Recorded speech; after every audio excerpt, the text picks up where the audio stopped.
تو پہلا سب سے بڑا مسئلہ یہ ہے کہ قربانی واجب کس پر ہے.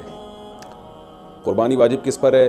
لم سم عوام کی سہولت کے لیے ایک نصاب بیان کرتا ہوں جو علماء بتاتے ہیں. 52.5 تولہ چاندی دیکھ لیے گا نیٹ پر.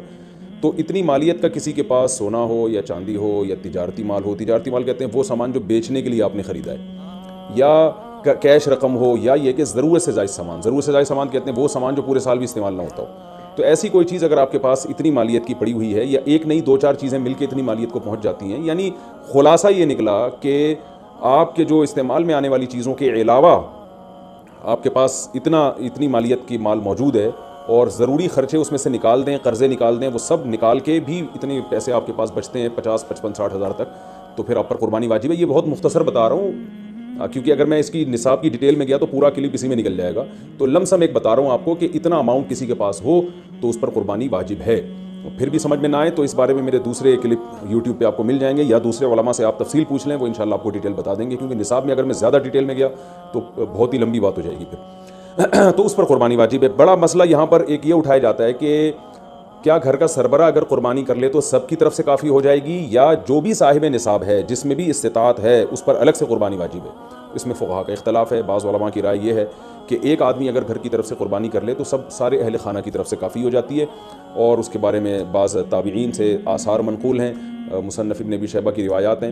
لیکن ہماری رائے یہ ہے, اور بر صغیر کے علماء کی رائے یہ ہے, اور امام ابو حنیفہ رحمہ اللہ تعالیٰ کی بھی رائے یہی ہے کہ ہر شخص پر الگ سے قربانی واجب ہے اگر وہ صاحب نصاب ہے. اور اس کی 2 دلیلیں بہت مضبوط ہیں. سب سے مضبوط دلیل رسول اللہ صلی اللہ علیہ وسلم کی حدیث ہے, من وجد سعة لأن يضحي فلم يضحي فلا يقربن مصلانا. آپ صلی اللہ علیہ وسلم نے فرمایا جس کے پاس قربانی کی طاقت تھی اور اس نے قربانی نہیں کی تو وہ ہماری عیدگاہ کے قریب بھی نہ پھٹکے. تو اس سے پتہ چلتا ہے کہ جس کے پاس بھی اس طاقت ہے, تو اس میں یہ نہیں ہے کہ گھر کا سربراہ سب کی طرف سے کرے گا. تو یہ جو ہے ایسا نہیں ہے, بلکہ صاف الفاظ ہیں حدیث کے کہ جس کے پاس بھی استطاعت ہے تو وہ اس پر قربانی اس کو کرنی پڑے گی. اور دوسری دلیل یہ ہے کہ عبادات میں کہیں بھی ایسا نہیں ہوتا کہ ایک کی عبادت دوسرے کی طرف سے کافی ہو جائے. تو اس پر قیاس کا تقاضا بھی یہی ہے کہ جب اسلام میں کوئی بھی ایک عبادت دوسرے کی طرف سے کافی نہیں ہوتی تو یہ کیسے ممکن ہے کہ قربانی جو مستقل سنت ابراہیمی ہے وہ ایک کرے اور دوسری کی طرف سے بھی وہ خود بخود ادا ہو جائے. تو یہ اس کا بھی تقاضا ہے. بعض حضرات یہ دلیل دیتے ہیں کہ حضرت ابو بکر اور عمر رضی اللہ عنہما قربانی نہیں کرتے تھے. اچھا سوری, یہ دوسرے مسئلے کی دلیل ہے. تو پہلا تو یہ ہو گیا کہ قربانی ہر صاحب استطاعت پر لازم ہے. بیگم کے پاس اگر زیور ہے اور اتنی مالیت کا ہے تو اس پر بھی قربانی واجب ہے. پھر وہ الگ بات ہے کہ اس کی طرف سے میاں اس کی پرمیشن سے کر دے, یعنی واجب تو اس پر ہوگی لیکن ضروری نہیں ہے کہ وہ خود کرے, اس کی طرف سے اس کا میاں بھی کر سکتا ہے اس کی پرمیشن سے, اجازت سے.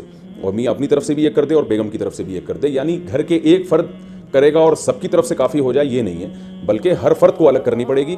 وہ الگ بات ہے کہ اپنے پیسے سے کرنا ضروری نہیں ہے, وہ فرد خود کرے یا کسی سے کروا دے. پھر جب کسی سے قربانی کروائے گا تو اس کو پیسے دے, یا جو قربانی اس کی طرف سے کر رہا ہے وہ خود اپنے پیسے استعمال کر لے تو بھی ٹھیک.